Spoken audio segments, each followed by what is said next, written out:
Hello, I'm Chris Solo, and welcome to the Fable 42, where we build community through friendship, gaming, and chaos. You're watching Quests and Answers, and today we're going to talk about the Wizard class. And the reason why we're talking about the Wizard class is because 5 days ago I decided to create a campaign about wizards, which debuts today at 5:30. So, without further ado, let's do our panelist introductions. We'll go April to Chris and then Jason, and then we'll get into today's topic. I will be paying attention to the Twitch chat if I had it open. Just got home from work. But if you have any questions, go ahead and ping me in the chat, and then we will get that going. Last point of order is we are shifting everything over to Patreon, so please check out our Patreon link that is down in the chat. We have a lot of really cool things. We have some games. Actually, I want to talk to some of you guys about this too, but we have Ukodor Con coming up in the third week of October, where we're going to have some of the DMs from the community of Fable 42 DMing games offline, not streamed, for our community members. Random one-shots and what have you. Chris is doing one, Lizzie is doing another, and I might be doing another as well. Also, exciting news, we are partnering up. They're coming on as like an official sponsor, Castos, the podcasting platform. Every show in the Fabled 42 network will have its own podcast. So no more, it's been a little challenging, and we haven't really given much attention to our podcast platforms, but that will be changing because the biggest thing was sifting through all the shows to find your favorite show. Now each show will have its own podcast. Vault 42 will have its own podcast channel. Adventures in Middle-earth, Ukodor, Fables, that kind of stuff. I mean, all the Ukodor stores might stay on Ukodor, but I don't know yet. We're still sifting that out, but that is also coming very, very soon. I'm done talking. April. Hi, my name's April Hill. You can find me at _creator on Instagram. I love playing the wizard class. This is like my favorite. My favorite thing to play is wizards. So love it. But now that's why I'm playing a monk for that other game, because as a wizard I always get killed by monks. So I thought this would be fun. But now this monk is worried about that wizard. I think I met my wizard dad. So, yeah. Oh my goodness. Truth stranger than fiction. Chris. Hi, I'm Chris. I am the DM or lore master, actually, for the Adventures in Middle-earth on the Fable 42 network. You can see me right now once a month, third Sunday of every month, DM, and Chris Solo is in that as well. He's lost a hand, unfortunately. Oh my god, I can't wait to share the artwork, man. Jaime Lannister. Oh, I'm so excited. So excited for the artwork. We got artwork coming. Jaime Lannister. Awesome. That's awesome. And you are. I know. He had such a promising character arc, and then it just went straight into the toilet. I'm like, oh, really? Redemption, and then dumbass. Sorry. Yeah. Anyways, sorry. Yeah, I love wizards too. I've always had a fascination with old people, and just the. I'm serious. People laugh, but for real, I love old people. I don't know why. I over the years I've kind of just gravitated towards that. If you ever see any video game that I play, if it's an RPG, my character is an old person, always. And if it doesn't have that way to build it in, I get crestfallen. I'm sad. Oh man, no old person. Grandpa, did you lose your arm in the war? Little girl, when your teacher tells you to keep your hands inside the bus, dagnabbit, you do it. Sorry, go ahead. Yeah, I've always had a fascination with old people. I think I have played around with probably 4 or 5 different old people voices. and that just fell into wizards. Maybe it was when I read The Hobbit back in like 4th grade and seeing Gandalf doing his thing. I just had that play in there, and so every time I play a D&D game, one of my go-tos is the wizard class, and I've always had a love for it, a love for magic and love for wizards. It shows. You can find me at DM Jarpo too, at DM Jarpo. And last but not least. Hey, I'm Jason from Critical Dice. You can find me on Instagram at Critical Dice. And I also love Wizards. I think perhaps Sizemore's love of old people is just really a love of beards. Yeah, so I was telling the group before this that my first long-term character in D&D was in 2nd edition, and it was a wizard named Jonas. Yeah, he had 4 hit points and was terrified of everything. And even when he got higher levels, I don't think that fear ever truly went away, nor should it, because, monks are out there.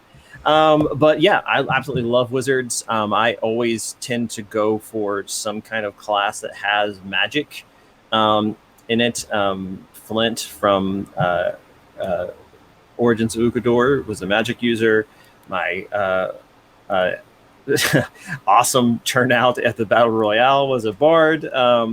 But Wizards have a very special place in my heart for sure, because if you're going to play fantasy gives you magic. So go use it, right? So Wizards, much love for them, and there's a lot of ways to use them in fun and unexpected ways. So yes, Team Wizard, let's do this.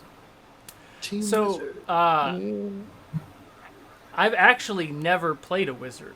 I've dabbled with making a wizard, and I think I have 87 different PCs on D&D Beyond. But I've never actually been, like, when it comes down to, like, hey, Solo, you actually get to play a game. And then it's like, Wizard is intimidating because I haven't done it. And it's kind of like Sorcerer. You jump into Sorcerer, like, late in the game. You're like, my brain just melts. You're like, points, expending points. This is too much. Hit something with an axe.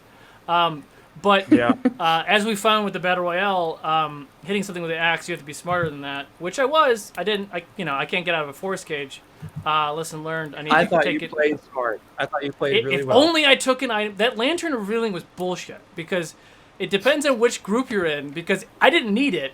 Yeah. No one was invisible. You all were on different planes. But had I taken an item... Well, that's not true. I was invisible at some time. But I didn't find you. Yeah, well... But that's because thinking about barbarians is taking an item that will get you out of that force cage. But anyway. Right.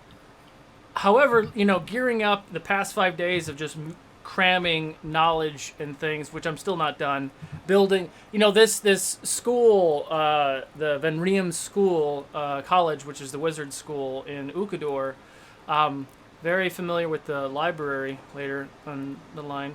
But it was something that I was planning on doing maybe in November or December, and one of our Monday shows had to get pushed. It's fine, it got pushed, but I was like, man, now there's a void. 6 weeks, wait, and then my brain went, and then everyone was excited, so we built it out. But I'm like, I've never played a wizard. How am I supposed to teach wizards? So the first thing that I would like to throw out there is. What's your favorite of the 12 schools? I know there are some UA schools, and I know there's a new one coming out in Tasha's, but let's talk about the 12 schools that are active in the books. What is your favorite and why?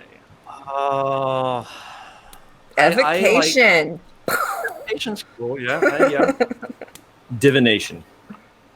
What? I was about to say something similar to that. Divination or the Chronergy magic that's introduced in the Wildmount book.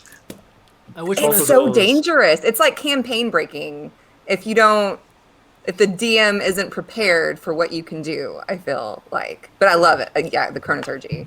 Well, Chronoturgy, like what can you do with that? That's actually one of the ones I haven't read about yet. It is mostly time-related magic. I mean, it's in the vein of Time Stop. It's got it in the name. I did one of the spells on your elephant in the last Battle Royale. Is a reaction. I used Temporal Shunt. What did that elephant do? Wisdom save. It tried to attack little Emma. Got out of my little hiding hole. But it's all about time and manipulating the weave of time, the fabrics of fate to take advantages in battle and then outside of battle. Okay. Mm-hmm. It's pretty sweet. So why divination? Divination. Divination is kind of a similar thing. It's you have ways to foretell the future, and that plays out in mechanics such as role playing, like re-rolling and things like that. I think there's a class feature where you can roll 2d20s and then replace those 2d20s somewhere else later on in the game, whether it's someone else's d20 or yours. Yeah. So it's kind of like a after you finish a long rest, you roll 2d20 and then set those numbers aside, and then through the rest of the day, you can just be like, actually, you rolled a 3 because I rolled a 3 earlier today, and that was yours now. That's yours. My favorite thing is we were playing a one-shot with some folks, the guys from Tome of Summoning and D&D Tips, and I chose to do a halfling diviner, and one of my pre-rolls was a 10, the other was a 20. And I was like, I have an auto crit I can just hold on to. This is going to be amazing.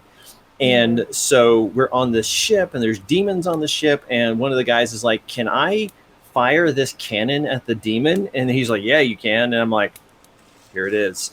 And then he's like, but the captain's like right next to him. That's going to be a really hard shot. And I go, so how hard? Like, if he like gets a natural 20, like, would he be okay? He's like, yeah, if he crits, he'll be fine. I'm like, great, fire.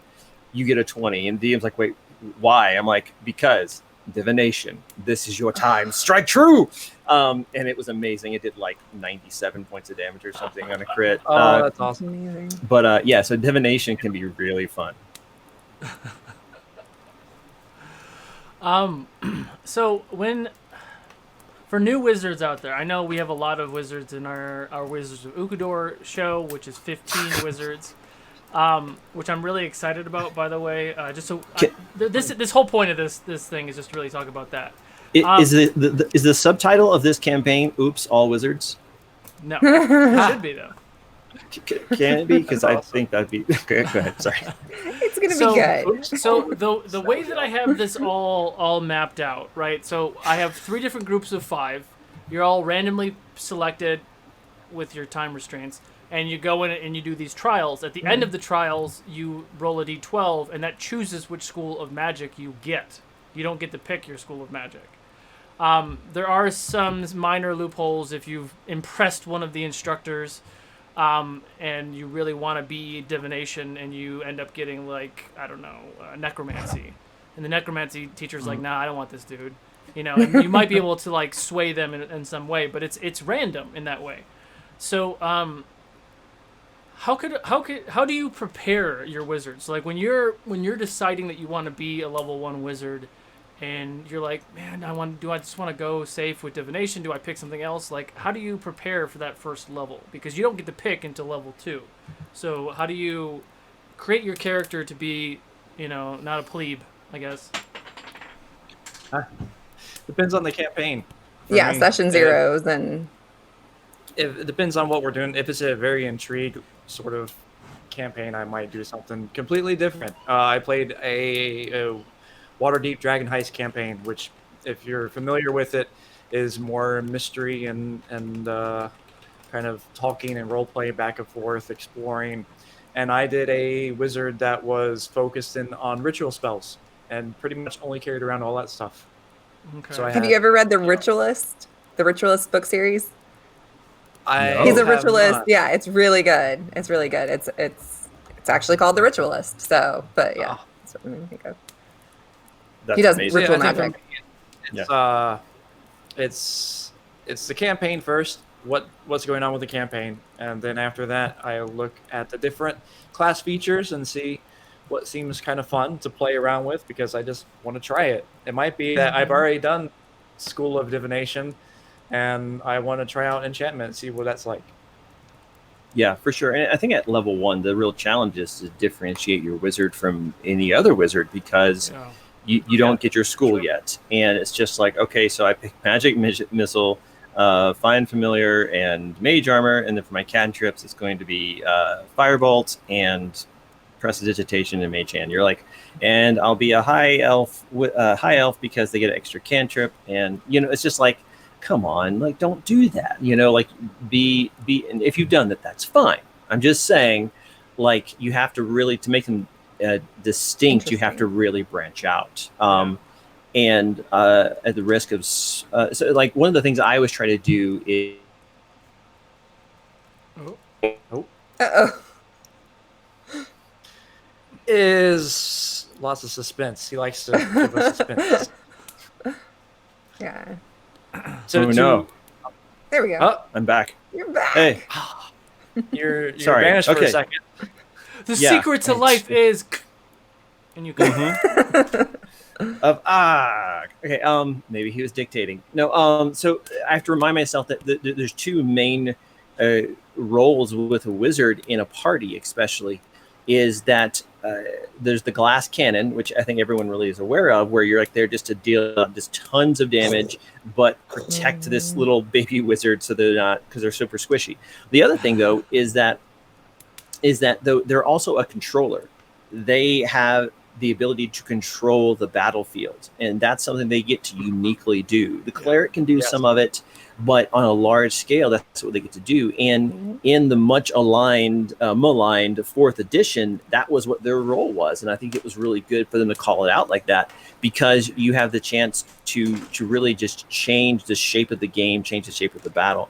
And so I always try to pick in my first kind of spell slots is something that's very utility based, and then something that's combat based, so that you have the options. And even in my cantrips doing that too, which is a little bit easier, because like Mage Hand and Prestidigitation and Minor Illusion are all great options for utility, and not just go super heavy on some of the other like, damage dealing cantrips. But like Chill Touch is a great utility thing too, because of its ability to prevent people from gaining hit points. And when you're playing at level 1, most things you're fighting don't have a lot of hit points, and you could really hinder some things really quickly. So you have to kind of look at it from that perspective, that you have 2 possible paths of your role in the party to go down. Mm-hmm. And also you can tie into what spells that you choose with your background. Like what makes sense for my background. I was very meticulous when I was, I wasn't necessarily for Kyriel, for Ukodor Season 2, Realm Season 2, I was very meticulous. I was looking at my spell list, and I was going, what would she use? Yeah. Not necessarily what I like. I know we all know what spells we like, but what would she use in her background, and why would she have it? Yeah. So yeah, making it weave into your background and make sense for what absolutely. Your character would know. Yeah, like if you're a tiefling or a dragonborn, like you got to pick some fire spells, or whatever kind of dragon you are. Sorry, Sizemore. Yeah. Oh no, you're fine. I was just saying I agree. That's it. So I had nothing else to contribute. How do you handle spell components? Because I've actually never DM'd Wizard either until Realm Season 2. Do they get the ability to use Arcane Focus? Arcane Focus? Yes. Or is it... Yeah, they do. Unless the spell says it needs components, right? Mm-hmm. And until there's a spell that has one with a price tag on it, got it. Then you don't need the component. If it has a 125G, that's something that they got to buy to use it. Yeah, so that's the 2 things about components, is that unless it says it's consumed by the spell, it's not. And then you can replace any component without, like you said, Sizemore or GP cost, with a spell casting focus or a components pouch, which is another option you can take in character creation, where it just has all the normal crap you would want to use for spells and things. But also too, a lot of the first level spells not only have really easy components to get that you might just have on your person naturally, but also they have jokes built into them. So all of the illusion spells require a bit of wool or fleece, because you're pulling the wool over someone's eyes. The jump spell requires you to have the leg of a grasshopper. This is hilarious. Yeah.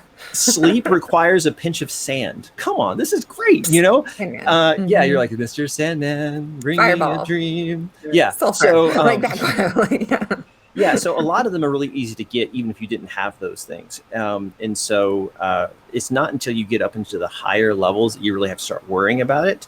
And surprisingly, a lot of spells from the upper tier, like 8th and 9th, don't require any kind of spell components, or they're super simple to get. Like I think the anti-magic field requires some iron shavings. That's it. Mm-hmm. You're like, wait, I can just shut off all magic if I take sandpaper to like my friend's sword. This is amazing.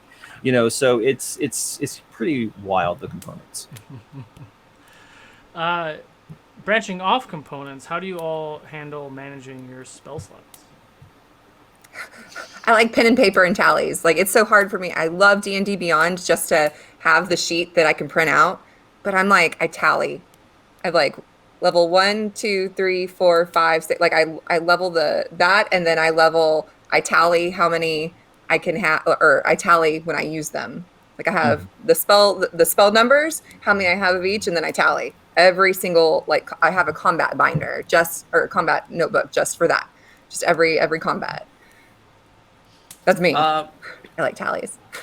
For me, on my end, I think, if I'm understanding the question correctly, is it about how we're handling the resource of it, or how we track it, the resource? Either. Yeah. How do you still become useful without using all your spell slots? Okay, so for resource-wise, I think this is going to be a little more metagamey. It depends on how you like to play. If you're playing with role play purposes and you're trying to stay away from metagame things, then you might just play your spells out as needed. But if you're more out of character minded in it, you could, if you're in a campaign and you know your DM well enough, your DM has gotten into a routine. You're like, okay, it's 8 o'clock. We've had our one encounter. We're not going to have any more encounters for tonight.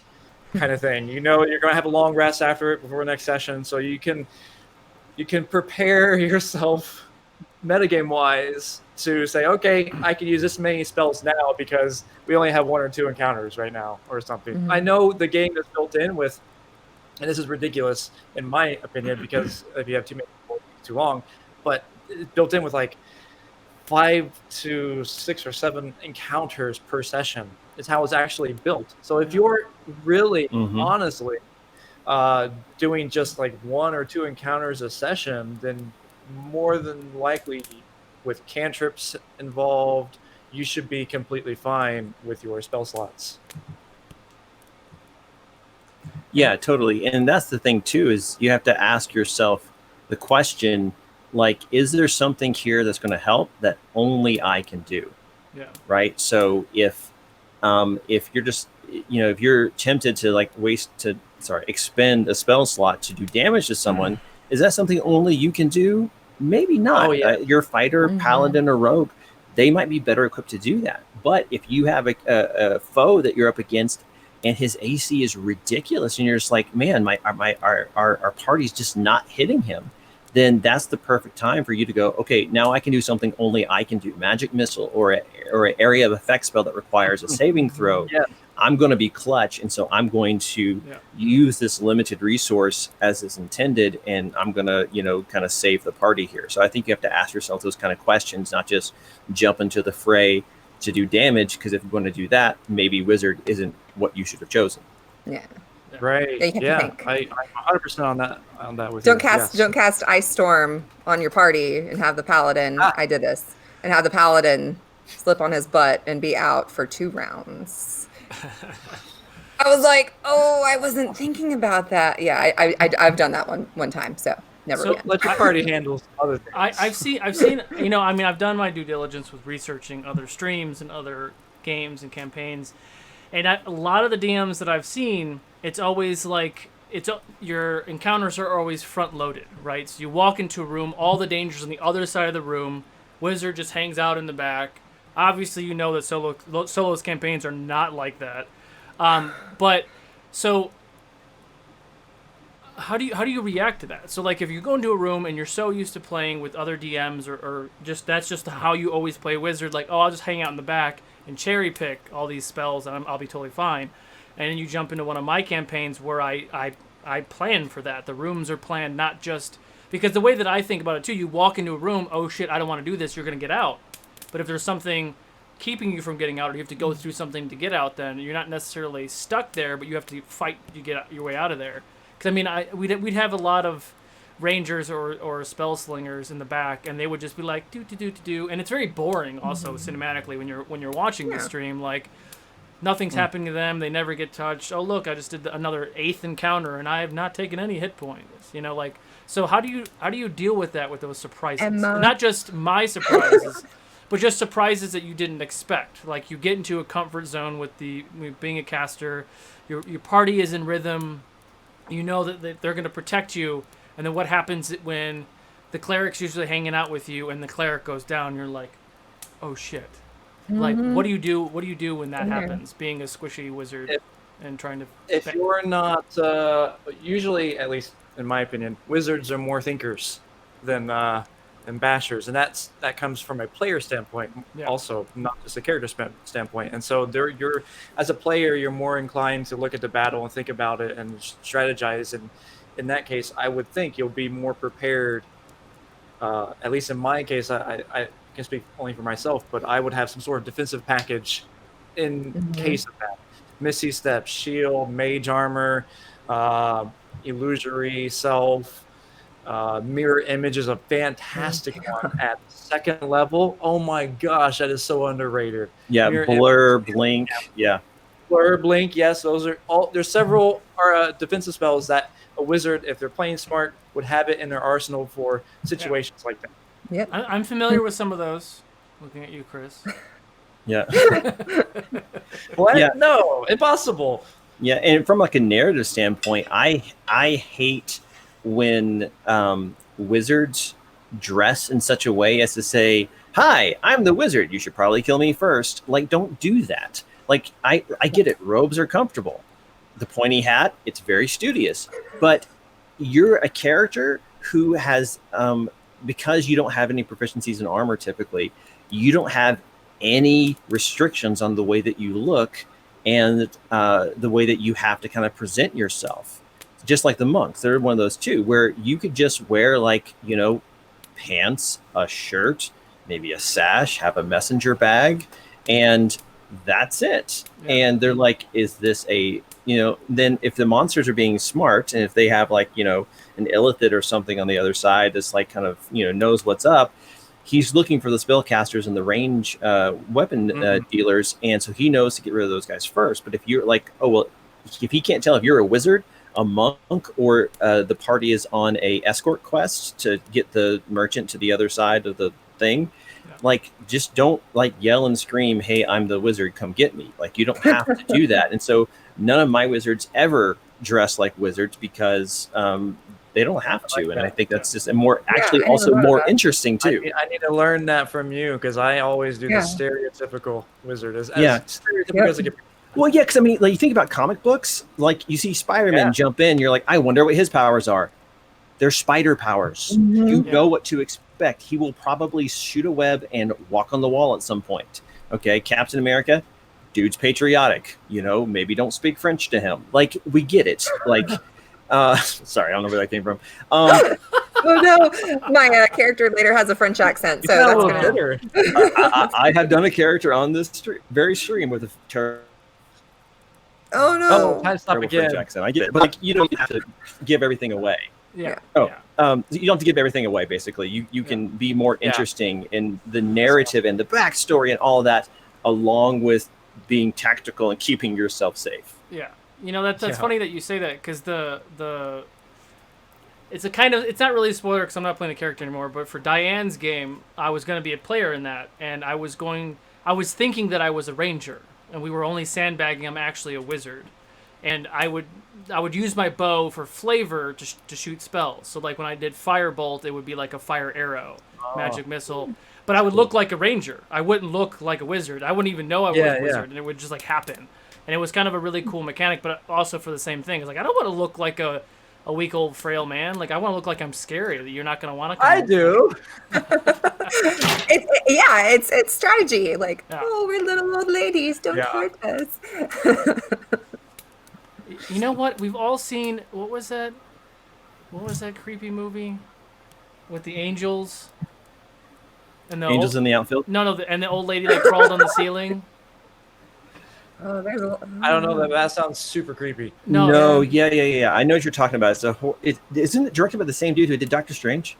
Possibly. The guy who plays Jarvis was the guy. He was like a fallen angel, and they were in like a diner trying to like stop the demons from coming. I don't know. Yeah. Darcy. No. Somebody said Legion. Okay, keep talking. Legion. I'm on. It's Legion. Legion, yes. Thank you. Yeah. Yeah, ever since I've seen that, no, like old ladies first to go. Sorry. Or not, and you are. No, I was trying. She was just hiding. What was I supposed to do? I know you kept like, I'm gonna focus on this person. Now I'm gonna focus on this person. I was like, oh no, he's getting like, yeah. Yeah, I mean, I stayed there. Just because there was so much going on and I was so too close to the thing, I just didn't remember that I could have gone through the rope trick because I knew where it was. I was waiting there for him to come out and like, javelin, waiting for you. Opportunity attack, I'm gonna get you. Javelin. But, yeah, that lady was creepy as fuck. There was a question here. Sorry, I got distracted. What is everyone's thoughts on wizards using martial weapons? A warcaster using a sword in one hand and a wand in another. I love it. Yeah, Blade Singer. That's a good one. It terrifies me. Like, it terrifies me. But it's a legitimate strategy. Yeah, and there's even some subclasses that say that you can use your weapon as your spellcasting focus, which is kind of cool. Yeah. I don't know if any well, I think the Blade Singer does that. I know some of the Bards do that. Some of the Warlocks will do that. So I like that. I mean, even if you're like a purist and you're like, that's not how it goes. Gandalf, thank you very much. The dude swings a sword more than he casts spells ever. Mm-hmm. Yes, he does. So, and let's talk about that for a second. Gandalf is a frail old wizard who is dual wielding a staff and a sword and just knocking orcs over. Like, it was epic. I love it. I'm just kidding. But I lost the question. Multi-class. Enhanced strength. Right. Multi-class. Yeah, multi-class. Yeah, you would multi-class. Well, listen, fighter. Yeah, can I defend Gandalf for a second? Absolutely. Technically, he's not an old man. If you read the lore, I know. That's true. Push classes, he's actually like an angel, like the equivalent of Tolkien's like archangels. He's like Michael the Archangel on Earth, like to help out mankind against this other fallen archangel. Totally not Satan. Of Sauron. So like he's not a frail old man. He's asked somebody's last word. I don't know. Anyway, but in defense of Gandalf. Sorry, go ahead. Multi-classing. I love multi-classing. Yeah. When you multi-class, then it's a completely different ballgame. If you're just a wizard, it terrifies me unless you build it right to get up close in combat. It scares me. But multi-classing, then it's like, okay, now you can play. Have some fun. Yeah, it's on. And so what are your favorite multi-classes? And how much? Like how many levels? Like, do you take like 2 or 3 or 4? Like, I always, when I do multi-class, I tend to not want to lose an ability score bump. Like, you kind of weigh your options with that. You take 4 levels in Cleric, and then you get a whole lot of healing spells and armor. Lots of armor. Yeah. Is it worth it? I guess it depends on the campaign, because there's campaigns where I've never made a level 20 or played a level 20 character before Mythical Melee. And so, and I've DM'd people, and I've never DM'd somebody at level 20. Most of the campaigns that I do are pre-made modules that are officiated by Wizards of the Coast. Mm-hmm. And then the highest they go is maybe level 13 or 14.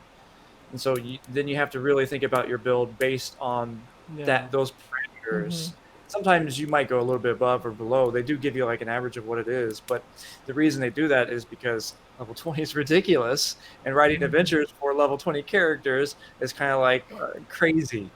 Mm-hmm. Yeah, and then you give them god weapons, and then it's really crazy. Got it. That was so terrible. God. Trying to keep track of it. That's the next question, keeping track. We'll finish multi-class, and then we'll circle back to that. With multi-classing, I think, especially if you're going to main a wizard and then from there to something else, I think you have to think about what it is you're trying to accomplish. And I think for a lot of people, they want to do some kind of fun mix with like a warlock or sorcerer and get the sorcery points and stuff. It's like, and for me, I'm like, well, yeah, maybe. But the problem is now you have to use the rules for multi-classing spell advancement chart, which just causes a migraine. But you also could go the martial route, but if you do that, you have to be careful, because if you're like, well, I want to make them beefier so that they're not going to like die in the front lines, you're never going to get up to the level that a main melee fighter is going to get. So you have to think about, well, what am I trying to accomplish? And one of the most common ones is probably like at least 2 levels of fighter, because then you get that action surge, which is fun. But that helps you do more things. You only get 1, but hey, it's better than none, and you get some additional hit points. And I think the nicest thing about taking a martial kind of second class when you multi-class is you gain the ability to wear armor. Yeah. And that's the thing that I think a lot of people don't think about, is they're like, well, I'm a wizard, I can't wear armor. No. You can't cast spells if you're wearing armor that you're not proficient with. Yeah. If you get a proficiency in armor, Bob's your uncle, man. You can wear that plate mail all day long and cast spells. It does not matter anymore. Yeah, and I mean, if you take those 2 levels, you lose the ability score improvement, you lose a couple spell slots, and you lose signature spells, which I'm not entirely sure what signature spells are, but is that awesome. Losing it's like that turning fire ones into cantrips, basically. Yeah, like, so that's pretty. I know this guy hit me with some of those, so that's pretty clutch. And losing that, like there are some other level 20, level 19 things when you multi-class. You're like, who cares? But that sounds like, I don't want to do that. Like, I don't want to lose that, because if you drop any lower, then you lose spell mastery, which is also another thing, which is dope. So, is it even worth multi-classing a wizard if you are trying to get maximum? I would counter that. I think everybody wants to say something. Go ahead, Jason. No, you go first. I see. Oh no, I was just going to say that I think it is worth it, because there's a difference between the 18th level ability of spell mastery and the 20th level ability signature spell. So signature spell basically lets you pick 2 spells of 3rd level or lower, and you always have them prepared. And it doesn't count against the numbers of prepared ones, and you can cast each one of them once without spending a spell slot, and then you have to take a short or a long rest. That's cool. It gives you basically 2 extra spell slots for free. But the spell mastery is you can choose a first and a second level. They're always prepared, and you can always cast them without spending spell slots. And there's no cap on those with the short long rest thing. So that's the one that I think that you had said before, April, is that it basically turns some first and second level spells into cantrips for you, which, if I recall correctly, isn't Hold Person a second level spell? Yes, please. I'll take that. Exactly. So I see the spell mastery thing, and I'm like, yeah, that's cool to always have a fireball, like, in the chamber, but in the end, it's still a limited resource like a spell slot is. Do I care at that point? I don't know. So you guys, as many spells that you get at level 20, it's like, am I really gonna use all of them? So I mean, if you took, like you said, 2 levels in fighter just to get the armor and just to have that, I mean, you're still gonna be Yeah, and you don't lose your 9th level spell slot. You get that at level 17. Yeah. Yep, that's true. So you're okay. And there's even a school of thought that says if you've used all your spell slots and your foe still isn't dead, you've done something wrong.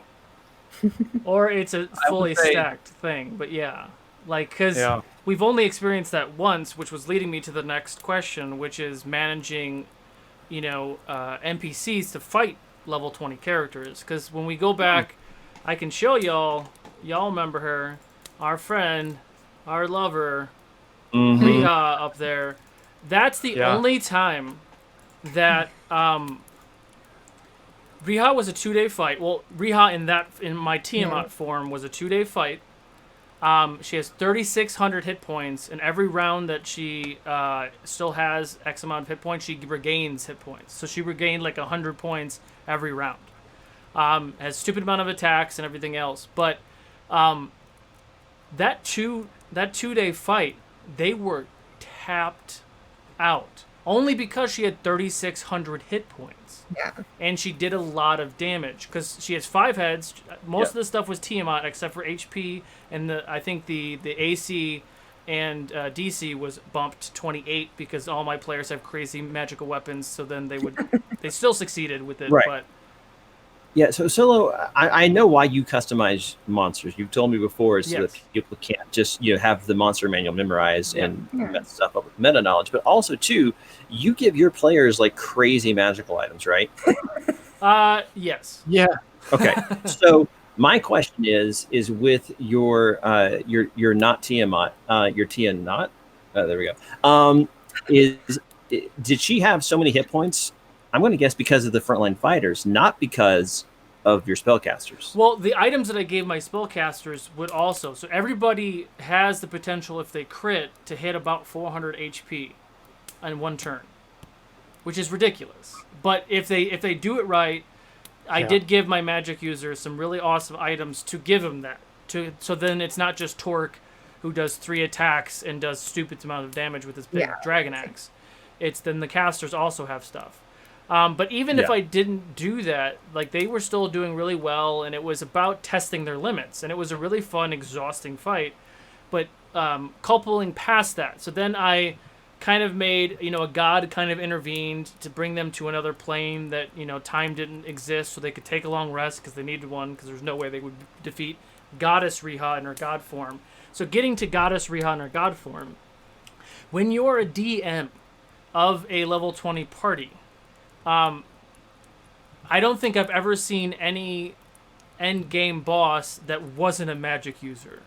It wasn't just a melee person. It's always a mix or just straight magic. There's one I can think of. Who? Go and write it down.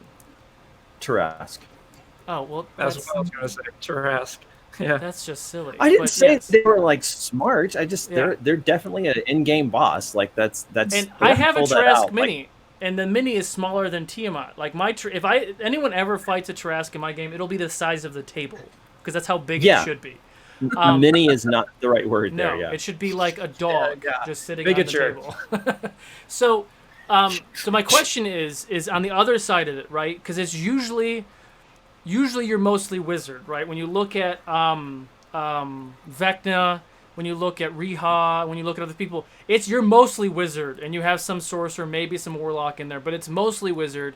How do you handle all that comes with that to fight off, 4 to 6 level 20 party? How do you manage that? Because it's like, if you're just a wizard, you're focusing on your wizard. That's one little component. But when you're trying to facilitate an endgame boss, how do you manage those spells? How do you manage those abilities? From a spellcasting perspective. Well, I think the wizard as the bad guy. Yeah, if your NPC endgame boss is a 20 level wizard. Okay. And you're a wizard trying to fight the wizard? No, well, the question is just as a DM, because we're all DMs here as well. So how do you DM to high level wizards? Well, yeah. Counter spells, dispels, those are the major things. Nobody's done in Mythical Melee a lot of dispels except for the last round. Yeah. And that is a killer for a lot of people who have buffs on. I haven't seen any counter spells, actually. Like, I don't think anyone counterspelled anything. Not counter spells, but dispel was in there in the last round. But you're right, yeah. In general, those are brutal. Dispel has a 120-foot range. Like, you could dispel somebody and hide away, and then all the little fancy buffs that they got going on, gone. And as a DM, you could. I mean, you're a DM, you can amp it up. You could say it disenchants their magic item for a second. Right, and in old versions of the game, there was Mordenkainen's Disjunction that did just that, which unsurprisingly is not in the current version of the game. Thank Paylor. But so your question is that if you're a DM and you've got your BBEG, more likely than not, they're going to be some kind of spellcaster, right? Yeah. And so now you're having to not only manage a wizard, but you're having to manage a wizard who's going one-on-one with like 4 to 6 foes, right? Yeah. So I think you have to kind of look at the character sheet of that bad guy tactily and look at what the spells that are there and look and see, okay, so is this guy meant to hide? Is this guy meant to shut down multiple people, then pick them off one by one? Like, even looking at something like a beholder, like you have, which is a magic user bad guy that's very common. You have to look and see, like, okay, like what's this thing geared towards, and then play to that strength. And maybe even like I know I did and Sizemore did for the Battle Royale, is write down some sequences that if I have this, I'm going to do this, this, this, and this. If I'm up against a druid that's giving everyone a hard time, here are my like 3 possible strategies to deal with that, and kind of pre-think these things through. Because if you're if you're a Vecna, you've had a lot of time to plan. Like you're not going to look at the character sheet, the stat block, the night, the day of the game. You're going to look and really kind of go, okay, so he's a controller who lays things down, and negates, most of the party with hold person, casts at a higher level, and then he's going to pick people off, banish those he can get rid of, counterspell, all this kind of stuff. And so it's you just have to kind of think about what they're geared to do. So I see the flowchart thing now, because you did it to the big damage user in your game, Jason, and then Chris did it to me. Like, oh, he's gonna hurt me, Force Cage. Like, but I like it. I never thought about a flow like that, because like when, most of the classes that I play, like that's not. It's all situational, and it's not as systematic as that. But it makes a lot of sense now when you're thinking about a caster, especially a wizard, to have it like sequence of events that happens if this happens, and it starts this chain reaction, and then you already know what's going on next, and then you can adapt. So that's really cool. It's a trading card game. You have your combos, you pull your cards up, and you're like, okay, this is my hand. Let me. They're legendary. Blue Eyes White Dragon. Yeah. Blue Eyes White Dragon. Go. So there was another question in chat, and we're almost out of time. That hour went by quick. Wow. Does the prepared versus known mechanic make wizards and clerics better than bards and sorcerers? Aw, comparing classes to each other. Aren't we doing that with Mythical Melee already? I'm going to say no. I'm going to say no just because it's all about making a choice. And whether you made that choice when you created the character or you made that choice that morning, you still have to make a choice. And we all can make the wrong choice. Because bards and sorcerers, you can swap spells every time you level, right? So like if you want something... So can... Oh, no. Like clerics can change every day. Yeah. Well, yeah, clerics and wizards can change every... Can wizards change every day? Or? No. Kind of. They can prepare different stuff every day from their spell book. And that's the limitation. Got it. Yeah, right. But not from your from all of the spells. Clerics are just like the hills are alive, because they know can everything. Anything. Yeah. Which when D&D Beyond makes you a spell sheet for that to print out, it sucks because they put all of them there. And then you can okay. God, it's terrible. But you're right. Like sorcerers and bards, I think they can switch things out when they level up. But what they know is what they know. Yeah. So you still have some chance to switch things out, but you make your choice and then you live or die by it. So, to play off that, you could say that. I would say that wizards get to make more choices. So there might wizards and clerics could, if they make a mistake, they don't have to wait a level to redo the mistake. So because if the mistake's bad enough, they may never level again. I guess let's talk about that mechanic real quick, and then I was going to ask one more question. We might go a little long. I have to get ready for the next show too. So when we talk about that, so you have a spell book, right? And if you lose the spell book, you're boned, right? So you need to make sure you don't lose the spell book. That's a good question. What if you took Warlock and then took Pack of the Blade? Could you make your book your thing, so then it would vanish and come back, and you would never lose it? Oh, not Pack of the Blade, Pack of the Tome. Make it your dark grimoire. I was just thinking like just make it disappear. Anyway, that doesn't matter. That I'm scoring. Your spells are just written on the blade, just like yes. I like that. But so you write. I'm all me. I'm all about flavor. If you get counterspell, you jot it into your spell book, and now you have a page that's counterspell, and you forever know that spell, but you may not prepare it for that day, right? Right. So how does that mechanic work then? Because this is just really just a general question, because I think this one is going to do a lot of that. So you like if you find a spell scroll, for counterspell, you can just copy that into your book, and now is there no limitations to that? You find spells, buying them and learning them. No, but like what you have prepared, that's the limit. Got it. Yeah, and there's also costs. There's cost to learning. Cost, time, and space. Yes, yeah. There's a lot of time if it's not your school of magic, like that time adds up. Now, how does that? What do you mean time? Like, does it take it's a certain amount of time to do one spell into your book? It is. Mm-hmm. How long is that? Based on the higher level. Yeah. Oh, higher level, higher time. I have to look that up. It's like 2 hours. So no, 4 hours per level. 4 hours per spell level, I think. Wow. And then it's 2 if you know the school, I think. And that's only in your spellbook. So what if your party kills a wizard or mage and he has a spellbook left behind? You can copy that down. Yep. Take the time, copy it down, as long as they're wizard spells. Yeah. Mm-hmm. Yeah. Now, is that worth taking? That goes to my last question, which is feats. War Mage is always a good one. Spell Sniper, got it. Keen Mind, which on all the sheets, when you look at it, it's not worth it. But is it worth it? Because don't you have like that photographic memory where you just see something and you got it? Well, I love Keen Mind, but it does have a limitation of anything you've seen the last, 4 hours? I think it's longer. 2 weeks? Yeah, you can perfectly recall things for a certain amount of time, but it has a limitation to it. So it doesn't mean you have a true eidetic memory.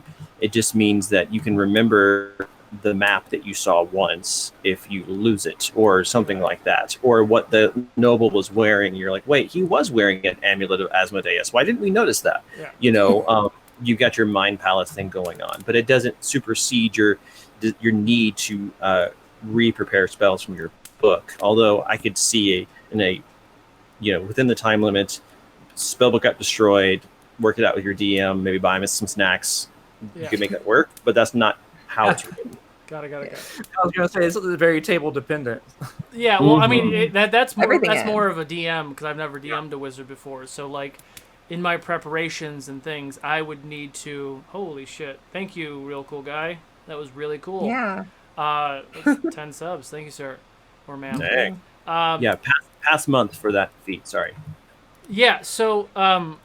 that's more of like a me question, right? So like I need to have those things available to entice this wizard to learn new things, whether it's a spell book or someone teaching you or spell scrolls or what have you. But then the very, very last question that we got to get going is feats. What other feats are good for wizards? Tough is a good one, yeah. Yeah. That's what two extra HP every level, right? Per level, yeah. So to not be so squishy.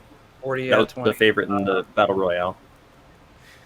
And I think the rest of it is... There's a lot of feats that are okay. Maybe one for one of the elemental damages. I forget the name of the feat, but you can choose... Elemental Adept. Yeah. Elemental Adept, yes. You choose the one, and then anybody who's resistant to that, they're not resistant to that. Yeah. You can just say, well, I'm a magic user who casts Fireball all the time. I'm taking Elemental Adept for fire. Nobody can be resistant to fire.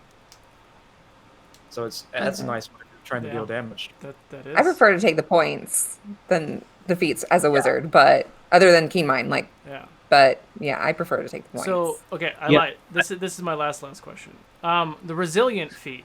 If you do Resilient for intelligence, it gives you a +1 to intelligence. But why not just take the ability score modifier? I wouldn't take that one because. If you chose it for intelligence, it would also give you proficiency in your saves.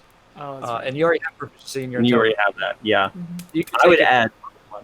I would add alert as another good option because of the bump to initiative. Is that how you had a +9 to initiative, Chris? You want to know what I have? I can tell you right now. You had an item and an alert, right? I have a spell, Gift of Alacrity. Added to it. I have luck as a feat. Luck is always good as a general rule of thumb, especially when you gotta depend on some rolls there in the mythical melee. And I had the alert feat, and I had foresight as a buff on, which gives me advantage on my initiative. So initiative advantage, a D8 added to it, a +5 from alert feat, and then my deck save or my deck That's 4. So there you go. Yay! +9 total. Yeah. You know, the other great thing about alert is that you can't foes don't gain advantage on attacks to you just because they're unseen. So invisible people wearing that stupid oh man, cloak. That cloak. Yeah. Cloak. Yes. Yeah. Yep. That's a good one. Well, thank you all. Thank you all for doing this panel with me. I learned a lot. Getting ready for the Wizards of Ukodor episode 1 that starts in about 30 minutes. April will be joining us, and Chris and Jason will be taking off. But Chris isn't a wizard this time around, but Jason is. You are, right? Yeah. A dwarf wizard. Yeah, I forgot. You are a wizard. While we're doing that, we're going to go ahead and close out this panel question and answers stream. Hopefully we were able to answer your questions.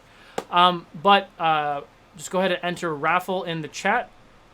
During the introductions of the next show in 30 minutes, I will pick the winner during that, and you will win a video game of your choice from the pool of games that I have, which is kind of fun. But thank you all so much for joining this episode of Quests and Answers. Y'all have a great night, and we'll see you in about 30 minutes.